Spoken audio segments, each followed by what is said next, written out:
চাপ সৃষ্টি করা রাজ্য সরকারের পক্ষে সম্ভব নয়। কেন্দ্রীয় সরকারের কোনো সদর্থক ভূমিকা তারা দেখতে পাচ্ছেন যে কেন্দ্রীয় সরকার তাহলে কি করছে? কেন্দ্রীয় সরকার কি করছে?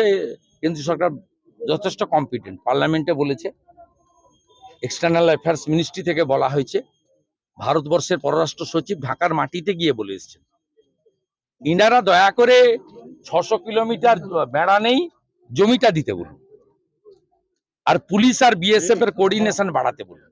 17টা চৌকির জন্য জমি চেয়েছে, দিতে বলুন। 11টা বিএসএফ ক্যাম্পের জন্য জমি চেয়েছে, দিতে বলুন। 23 সালে 1500 ধরে দিয়েছিল বাংলাদেশিকে, 1400কে জামিন দিয়ে দিয়েছে। এবছর প্রায় 1000 ধরে দিয়েছে বিএসএফ, 900 জনকে জামিন দিয়ে দিয়েছে। এই কাজটা করতে বলুন। জ্ঞান না দিয়ে 600 কিলোমিটার যে জমি, সে জমিটা হ্যান্ডওভার করতে বলুন না। 17টা চৌকির জমি দিতে বলুন, 11টা বিএসএফ এর রেসিডেন্সিয়াল ক্যাম্পের জমি দিতে বলুন। এই কাজগুলো করতে বলুন।